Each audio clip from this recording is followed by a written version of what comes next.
قبل ما نبدأ الفيلم صلى على النبي. قصة الفيلم دي حقيقية حصلت بكل تفاصيلها، وده الطفل خوسيه بطل القصة. حصلت سنة 1947 وقت الحرب العالمية التانية، وكمل الأحداث للآخر لأنك مش هتصدق إن كل ده حصل فعلا. بيبدأ الفيلم مع طفل اسمه خوسيه، ومع إنه لسه شبه ونص ما طلعش من البيضة بس كان شجاع وقلبه ميت. المهم بيلعب فوق الشجرة ومامته بتغسل الهدوم تحته، قالت له انزل يا موكوس هتقع على جدور رقبتك. قال لها ما تقلقيش يا وليه انا بصطاد عصافير. وفجأة بتشوف طيارة ألمانية وبتنادى على ابنها ينزل بسرعة، لكن خوسيه مش خايف وبينشل عليها بالنبلة وبيدمرها. وبيطلع كل ده حلم، وبيصحى على صوت شخص بيخبط على الباب، فبتدخل عليه خالته قيمة وهي بتعيط. قالت له اعمل حسابك هتعيش معايا. قال لها في ايه؟ خضتيني، ماما حصل لها حاجة؟ قالت له حادثة بسيطة ما تقلقش، صاروخ نزل على دماغها فرتكها. وبتلبسه هدومه عشان تمشي قبل ما الألمان يوصلوا، وأول ما بتحس بوجودهم بتهربوا من الشباك، وللأسف بيشوفوها وبيقتلوها. وخوسيه هرب بسرعة قبل ما حد يشوفه، وبيفضل ينادى على مامته بصوت عالي لكن بدون فايدة. وبيدخل الغابة لوحده ومازال بيعيط. وتاني يوم بيلاقي نهر وبيشرب منه، وقبل ما يمشي من المكان بيسمع صوت جنود، فبيستخبى بسرعة قبل ما يشوفوه. وبينزلوا يقعدوا شوية على الشط وبيولعوا وبيعملوا أكل كمان. وصاحبنا ده مزنوق تحت جذع الشجرة وخايف يطلع نفس، وفجأة بيشوف تعبان سام وكان هيموت من الخوف. وبعد شوية بياخدوا بعضهم وبيمشوا، وبينزل يشوف أي حاجة ياكلها، وبيفضل ماشي يوم طويل لحد ما بيقع من التعب. بعد شوية جنديين بيلاقوه تابعين للاتحاد السوفيتي وبياخدوه معاهم للقائد، وكان خايف وبيعيط. القائد كوزيف قال له ما تخافش يا حبيبي احنا من بلدك. سألوه عن مامته، قال لهم الجيش الألماني قتل ماما، ولأنه جعان جابوا له أكل. وبنشوف الخياط بتاع الكتيبة بيخيط هدوم ماسيو.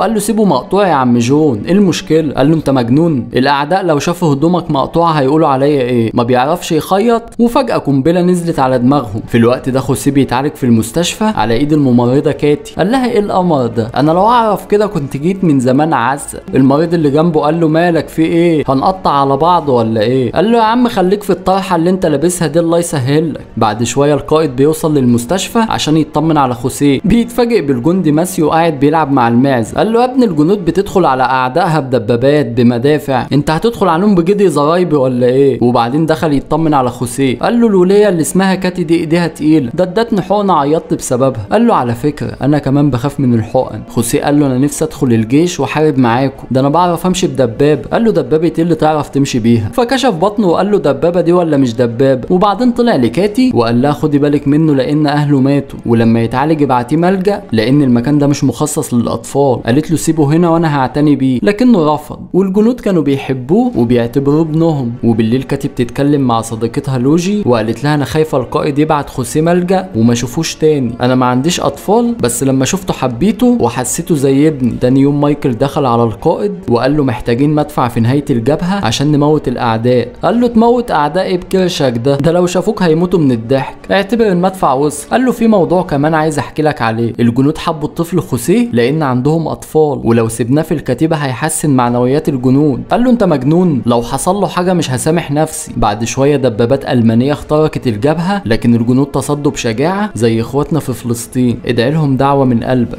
المهم كاتي في نص المعركة بتحاول تنقذ المصابين، والقائد كوزيف خد سلاحه ونزل يحارب وسط الجنود بشجاعة. وتاني يوم بيقابل خوسيه عشان ياخده للملجأ، وكاتي زعلانة وسابتهم ومشيت. قال له اقعد عايز اتكلم معاك. قال له هو في ايه؟ انت هتوديني فين؟ بيقول له بصراحة هبعتك لملجأ ايتام لان وجودك هنا خطر. فبيعيط وبيقول له عايز افضل معاك. بيديله مسدس هدية يلعب بيه عشان يسكت، لكن خوسيه بيحضنه وبيقول له انا بحبك وخايف يحصل لك حاجة في الحرب. ولانه كوزيف اعزب قال له انا اول مرة في حياتي حد يهتم بيا ويحبني كده. بقول لك ايه، من النهارده انا هتبناك وهتكون ابني. فحضنه وقال له عايز اكون جندي واحارب معاك. وفعلا تاني يوم جون الخياط بدأ يظبط له زي عسكري، وبالليل القائد بيصحيه وبيقول له البس هدومك يلا عشان في اجتماع. قال له ما انا لابس اهو يا باشا. قال له هتروح تحارب بجلابيه؟ بص هناك كده. وبتكون اجمل مفاجأة بالنسبة له، وبيطلع للكتيبة وهو مبسوط وبيفضل يلعب وسط الجنود. في اللحظة دي بتحصل غارة جوية والقائد بينقذه وبيديله الجنود يحطوه في الخندق، والخطر حواليه في كل مكان. ولما الدنيا هديت كان بيبحث عن الممرضة كاتي وبيسأل المصابين عنها، وبعدين بيدخل يساعد المصابين وبيشربهم، وبيطمن على الممرضة كاتي وبينام على رجليها. في الوقت ده بيوصل القائد وباين في عينيه انه معجب بكاتي، فبص في عينيها وقال لها عايز اقولك على حاجة، كل ما بشوفك بحس اني خوسيه. قال له بابا حبيبي. قال له يخرب بيت ابوك ده وقت تصحى فيه. وقال لي كاتي نكمل كلامنا بعدين. خوسيه قال له انا ساعدت المصابين وشربتهم ميه. صحيح هو مين اللي عمل لي البدله دي عشان اشكره؟ قال له عمك جون، تعالى نعدي عليه. واول ما بيوصلوا لمكانه بيتفاجئوا انه اتدمر بالكامل، وخوسيه بيزعل عليه. وتاني يوم بيحلق دقنه زي ما الجنود بيعملوا، وبيدخل لابوه بيقول له تمام يا فندم، جند خوسيه جاهز لاي مهمه. القائد قال له في عربيه بريده على وصول، هتاخد منها الجوابات وهتسلمها للجنود. قال له ايه ده؟ ايه اللي في وشك ده؟ قال له جرحت نفسي وانا بحلق. والجنود بيضحكوا عليه. واول ما عربيه البريد وصلت خد الجوابات ووزعها على الجنود، وكان فيهم جندي بيحب الرقص فقال له مش هتاخد الجواب غير لما ترقص. وفعلا بيرقص وخوسيه بيقلده، والكل بيضحك ومبسوط. ووقت الفراغ بيطلع يستكشف المكان بالمنظار بتاعه، وبالصدفه بيشوف جزمه في كوم قش، فبيرجع بسرعه للكتيبه وبيبلغ ماسيو باللي شافه. فقال لصاحبه تعالى نشوف الموضوع ده، وقربوا من المكان بهدوء وطلبوا من خوسيه يفضل هنا في امان. واول ما وصلوا لكوم القش اتفاجئوا بجنود الالمان وبيمسكوهم وبياخدوا منهم الاسلحه، وكان معاهم جهاز تجسس. ودخل على القائد وقال له مسكنا 2 من جيش العدو. قال له شطوره، شكلك هتطلع قائد زي ابوك. وفي تاني يوم الالمان بيهجموا على الكتيبه، وخوسيه ماشي بكل شجاعه وبيوزع ذخيره على الجنود، وبعدين بيرجع يستخبى عند ابوه. في الوقت ده كابل الاتصال اتقطع، ودي في حد ذاتها مشكله كبيره. القائد طلب من الجندي يطلع يصلح السلك، واول ما طلع خوسيه طلع وراه عشان يساعده، وبيفضل يزحف زي الدوده وسط الانفجارات. وبيوصل بيلاقي الجندي مصاب، فبيكمل هو المهمه وبيوصل الاسلاك ببعض. والحمد لله الاتصال بيرجع تاني. وبالليل قعد يتكلم مع عمه بن، وساله الناس بتعمل ايه عشان تتجوز. فقال له شخصين بيتقابلوا وبيحصل بينهم قصه حب وبيتجوزوا، فبتجيله فكره حلوه. تاني يوم بيعدي على كاتي وقال لها الحقيني بابا مصاب وتعبان جدا. فبتطلع تجري على مكانه، واول ما دخلت خوسيه سابها وخلع. قالت له مالك بتشتكي من ايه؟ قال لها انا كويس يا بنتي، مين قالك اني تعبان؟ قالت له خوسيه. قال له خد تعالى هنا انا شفتك. قال لها انا كويس مفيش حاجه. خوسيه ضحك عليك فسابته ومشيت. فطلع وراها وقال لها استني في حاجه عايز اقولها لك، وبص في عينيها وقال لها كل ما اشوفك بحس اني بيقطعوا المندوب وبيقول له جاي لك جواب من القياده، وبيكون جاي له تعليمات ان الكتيبه هتنتقل لمكان تاني. وقال لي كاتي جهزي نفسك عشان هنمشي بكره. وتاني يوم الكتيبه كلها بتتحرك، واثناء ما كانوا ماشيين بيدوسوا على لغم وعدد كبير منهم بيموت. خوسيه دماغه صدعت من صوت الانفجار، وكان بيبحث عن ابوه في كل مكان. بيتفاجئ ان ماسيو صديقه مات، وبيلاقي باباه مصاب فبيحضنه وبيعيط على صديقه ماسيو. وتاني يوم بيوصلوا للقاعده، وكوزيف بيقابل الجنرال وبياخد منه التعليمات. وفجاه بيدخل عليهم خوسيه وبيديهم التحيه العسكريه، والجنرال بيرد عليه التحيه. قال لهم جند خوسيه جاهز لاي مهمه يا فندم. كوزيف قال له هتدخل الفصيله الثانيه وهتكتب اسماء الجنود اللي ملابسهم مقطوعه. وفعلا بيدخل الفصيله، وقال لعمه بن وقف لي الجنود صف واحد. وبعد ما وقفوا كلهم قال لهم اللي ملابسه مقطوعه ياخد خطوه لقدام، وعدد كبير منهم بيطلع لقدام. فبيقول لعمه بن نكتب انت اسمائهم عشان درجاتي وحشه في الاملا. وبعدين بيدخل على الجنرال وبيقول له خلصت المهمه. قال له برافو عليك يا حبيبي، عندك طلبات تانية؟ قال له عندي طلب واحد بس، عايز بابا ياخد اجازه عشان يتجوز كاتي. قال له مش هزعلك، هينزل اجازه بعد يومين. كوزيف قال له انت جبت الكلام ده منين يا شبر ونص انت؟ والجنرال كان معجب جدا بذكائه وشجاعته. وتاني يوم الكتيبه بتتكرم، وبيكون من ضمنهم خوسيه، وبيقدم التحيه وبياخد وسام الشجاعه والبطوله. وتاني يوم الالمان بيهجموا على القاعده، وكوزيف تحت الحطام، وخوسيه بيحاول يساعده بس الموضوع صعب عليه، فبيبلغ الجنود يساعدوه. وتاني يوم بيطمن على باباه، وايده اتصابت وهو بيطلع باباه من تحت الحطام. كاتي قالت له تقبلني امي ليك، وبنفهم انها هتتجوز القائد كوزيف، فبيعيط لان ربنا عوضه باسره بتحبه بدل اللي فقدها. اشوفكم الفيلم الجاي.